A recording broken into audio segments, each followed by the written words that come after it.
Hello friends, welcome to ஆரோக்கிய சமையல். இன்றைக்கி நம்ம வந்து நல்ல டேஸ்ட்டான ஒரு ஈவினிங் ஸ்நாக்ஸ் ரெசிபி தான் பண்ண போகிறோம். வாங்க எப்படி செய்யலான்னு பார்த்துடலாம். மிக்சிங் பவுல் ஒன்று எடுத்துக்கலாம். இதில் வந்து ஒரு பெரிய வெங்காயம் வந்து நீளமாக கட் பண்ணி வச்சுருக்கேன். அதை வந்து நம்ம இதில் போட்டுக்கலாம். வெங்காயம் வந்து எவ்வளோ மெல்லிஸாக வெட்ட முடியுமோ அந்த அளவுக்கு கட் பண்ணி எடுத்துக்கோங்க. இது கூடவே வந்து ஒரு உருளைக்கிழங்கு வந்து அதே மாதிரி நீளமாக கட் பண்ணி எடுத்திருக்கேன். இதையும் வந்து மெல்லிஸாக கட் பண்ணிக்கோங்க. இப்போ உருளைக்கிழங்கு இதில் போட்டுடலாம். தண்ணி இல்லாமல் எடுத்து போட்டுடலாம். இதில் ஒரு கப் அளவுக்கு அரைக்கீரை வந்து பொடியாக கட் பண்ணி வச்சுருக்கேன். இதையும் நம்ம இது கூட போட்டுக்கலாம். நீங்கள் இதுக்கு பதிலாக எந்த கீரை வேணால் இதில் சேர்த்துக்கலாம். கொஞ்சமாக உப்பு சேர்த்துக்கலாம். உப்பு சேர்த்துட்டு கை வச்சு எல்லாத்தையுமே நல்லா மிக்ஸ் பண்ணி விட்டுருங்க. இந்த வெங்காயத்துலேருந்து வரக்கூடிய தண்ணியில் தான் நம்ம வந்து மாவு மிக்ஸ் பண்ணணும். எக்ஸ்ட்ராவாக தண்ணி தேவைப்பட்டால் லைட்டாக தண்ணி தெளித்து நம்ம மிக்ஸ் பண்ணிக்கலாம். ஃபஸ்ட்டு இதை வந்து எல்லாத்தையுமே நல்லா நல்லா டைட்டாக மிக்ஸ் பண்ணி விட்டுருங்க. இப்போ எல்லாமே வந்து நல்லா மிக்ஸ் பண்ணிவிட்டேன். இதை வந்து ஒரு 5 நிமிஷம் எடுத்து வச்சிடலாம். மிக்ஸி ஜார் ஒன்று எடுத்துக்கலாம். இதில் வந்து 1 ஸ்பூன் அளவுக்கு தனியாக எடுத்து வச்சுருக்கேன். இதை நம்ம இதில் போட்டுக்கலாம். ஒரு 2 பல் பூண்டும் ஒரு சின்ன துண்டு இஞ்சியும் கட் பண்ணி வச்சுருக்கேன். அதையும் நம்ம இது கூட போட்டுக்கலாம். ஒரு பச்சை மிளகாய் எடுத்திருக்கேன். இதையும் நம்ம போட்டுக்கலாம். இது எல்லாத்தையுமே வந்து தண்ணி ஊற்றாமல் நம்ம வந்து நரன்னு அரைச்சி எடுத்துகிட்டு வந்துடலாம். இஞ்சி, பூண்டு, பச்சை மிளகாய், தனியாக எல்லாமே வந்து நல்லா அரைப்பட்டுடுச்சு பாருங்கள். கீரை, வெங்காயம், உருளைக்கிழங்கு எல்லாமே நம்ம வந்து உப்பு போட்டு மிக்ஸ் பண்ணி வச்சு ஒரு 5 நிமிஷம் ஆயிடுச்சு. இப்போ நம்ம மிக்சியில் அரைச்சி வச்சுருந்த இந்த பேஸ்ட்டை வந்து இது கூட போட்டுக்கலாம்.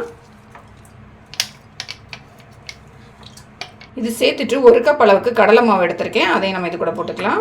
1/2 கப் அளவுக்கு அரிசி மாவு எடுத்திருக்கேன். இதையும் நம்ம இது கூட போட்டுக்கலாம். 1/4 டீஸ்பூன் அளவுக்கு மஞ்சள் தூள் சேர்த்துக்கலாம். 1/2 டீஸ்பூன் அளவுக்கு காஷ்மீரி மிளகாத்தூள் எடுத்திருக்கேன். இதையும் நம்ம இது கூட போட்டுக்கலாம். நம்ம இதில் பச்சை மிளகாவும் சேர்த்துருக்கோம். நீங்கள் தனி மிளகாத்தூள் சேர்க்குறதா இருந்தால் காரத்துக்கு தக்கன சேர்த்துக்கோங்க. ஃபஸ்ட்டு நம்ம வந்து கொஞ்சமாக தான் உப்பு சேர்த்துருந்தோம். அதனால் இப்போ கொஞ்சமாக சேர்த்துக்கலாம். இது எல்லாத்தையுமே வந்து கை வச்சு நல்லா மிக்ஸ் பண்ணலாம். இப்போ நம்ம வந்து தண்ணி எதுவும் சேர்க்காம மிக்ஸ் பண்ணிக்கலாம். தேவைப்பட்டால் தண்ணி சேர்த்துக்கலாம். எல்லாத்தையுமே வந்து நல்லா மிக்ஸ் பண்ணிட்டேன். மிக்ஸ் பண்ண பிறகு பார்த்தீங்கன்னா நமக்கு வந்து இந்த மாதிரி தான் இருக்குது. அதனால் நம்ம கொஞ்சமாக லைட்டாக இதில் தண்ணி தெளிச்சிக்கலாம். நம்ம மிக்சியில் பேஸ்ட் அரைச்சோம்ல, அதில் வந்து நான் கொஞ்சமாக தண்ணி சேர்த்து வச்சுருக்கேன். அதில் வந்து லைட்டாக தெளித்து நம்ம மிக்ஸ் பண்ணிக்கலாம். தண்ணி சேர்த்து நல்லா மிக்ஸ் பண்ணி எடுத்துட்டேன். மிக்ஸ் பண்ண அப்புறம் பார்த்தீங்கன்னா மாவோட கன்சிஸ்டன்சி இந்த மாதிரி தான் இருக்குது. இப்போ நம்ம இதுலேருந்து கொஞ்சமாக மாவு எடுத்துக்கலாம். எடுத்துகிட்டு நம்ம இந்த மாதிரி கொழுக்கட்டைக்கு பிடிக்கிற மாதிரி இந்த மாதிரி ரெடி பண்ணிக்கலாம். உருண்டையாவோ இல்லைனா மசால் வடைக்கு தட்டுற மாதிரியோ தட்டி எடுத்துக்கலாம். அப்படி இல்லைனா பக்கோடா மாதிரி கூட நீங்கள் போட்டுக்கலாம். நான் இப்போ இன்றைக்கி வந்து இந்த மாதிரி தான் ரெடி பண்ணிக்கிறேன். நம்ம எல்லாத்தையுமே இதே மாதிரி ரெடி பண்ணி வச்சிடலாம். எல்லாத்தையுமே ரெடி பண்ணி எடுத்துட்டேன். இப்போ நம்ம இதை வந்து ஆயிலில் போட்டு ஃப்ரை பண்ணி எடுத்துடலாம். கடாயில் வந்து எண்ணெய் ஊற்றி வச்சுட்டேன். எண்ணெய் வந்து நல்லா சூடாயிடுச்சு. இப்போ நம்ம ரெடி பண்ணி வச்சுருந்தது ஆயில் எடுத்து போட்டுக்கலாம்.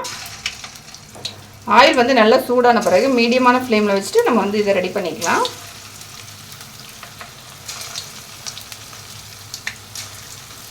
நம்ம இதில் கடலை மாவுலாம் சேர்த்துருக்கிறதுனால உதிர்ந்து வராது. அதனால் 2 பக்கம் ஆயிலில் நல்லா ஃப்ரை பண்ணி எடுத்துக்கலாம். இன்னொரு சைடு வந்து திருப்பி போட்டுடலாம். எல்லாத்தையுமே வந்து திருப்பி போட்டுட்டேன். இப்போ இன்னொரு சைடு வந்து நல்லா வந்து ஃப்ரை ஆகட்டும். ஆயிலில் வந்து நல்லா ஃப்ரை ஆகிடுச்சு. பார்த்தீங்கன்னா தெரியும், கலர் வந்து நல்லா சேஞ்ச் ஆகிடுச்சு பாருங்கள். இப்போ நம்ம வந்து எடுத்துடலாம். நல்லா மொறுன்னு நம்மளோட சூப்பரான ஸ்நாக்ஸ் வந்து ரெடி ஆகிடுச்சு. நான் மீதி இருக்கிறதே இதே மாதிரி ஆயிலில் போட்டு ஃப்ரை பண்ணி எடுத்துருக்கேன்.